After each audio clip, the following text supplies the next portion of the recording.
ഇറാനിൽ യുദ്ധം ആരംഭിച്ച ശേഷം ട്രംപ് പ്രഖ്യാപിച്ച ലക്ഷ്യങ്ങളും നിലവിലെ വെടിനിർത്തൽ ചർച്ചകളും പരിശോധിക്കുമ്പോൾ ഒരു കാര്യം ഉറപ്പാണ്: ഈ യുദ്ധത്തിലെ പരാജിതൻ അമേരിക്കയാണ്. കൃത്യമാക്കിയാൽ ട്രംപ് ഭരണകൂടമാണ്. ലോകത്തെ ഏറ്റവും വലിയ സൈനിക ശക്തിയായ അമേരിക്കയും ഇസ്രായേലും ചേർന്ന് നടത്തിയ ആക്രമണത്തിൽ ഇറാനിലാകെ നാശം വിതയ്ക്കാൻ മാത്രമായിരുന്നു അവർക്കായത്. ഭരണകൂടത്തിലെയും സൈനിക തലത്തിലെയും ഒരുപാട് ഉന്നതരെ കൊന്നൊടുക്കാനും സാധിച്ചു. പക്ഷേ അതുകൊണ്ട് മാത്രം അമേരിക്ക എന്തെങ്കിലും മേൽക്കൈ നേടിയെന്ന് പറയാൻ ആകില്ല എന്നാണ് വിദഗ്ധരുടെ പക്ഷം. നിർണായക കപ്പൽപാതയായ ഹോർമൂസ് കടലിടുക്കിൽ ഇറാൻ തുടരുന്ന ആധിപത്യം, ആണവ വിഷയത്തിൽ വിട്ടുവീഴ്ചയില്ലാത്ത നിലപാട്, ഇപ്പോഴും ശക്തമായി തുടരുന്ന പൗരോഹിത്യ ഭരണകൂടം എന്നിങ്ങനെയുള്ള വസ്തുതകളാണ് അതിനെ സാധൂകരിക്കാൻ വിദഗ്ധർ ചൂണ്ടിക്കാട്ടുന്നത്.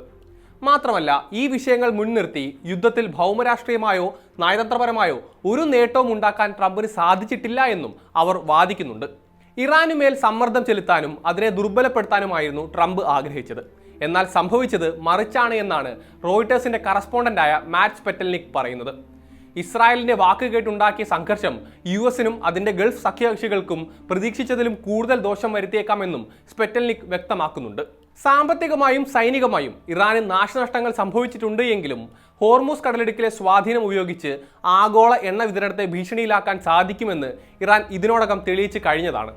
ആ സ്വാധീനം ഇല്ലാതാക്കാൻ അമേരിക്ക എത്ര കിണഞ്ഞു ശ്രമിച്ചിട്ടും സാധിച്ചിട്ടില്ല എന്നതും ഈ സംഘർഷത്തിൽ അമേരിക്കയുടെ നില ദുർബലമാക്കുന്നുണ്ട്. അതിനാൽ തന്നെ സമ്പൂർണ്ണ വിജയത്തെക്കുറിച്ചുള്ള ട്രംപിന്റെ ആവർത്തിച്ചുള്ള അവകാശവാദങ്ങൾ പൊള്ളയാണ് എന്നാണ് വിശകലന വിദഗ്ധർ പറയുന്നത്.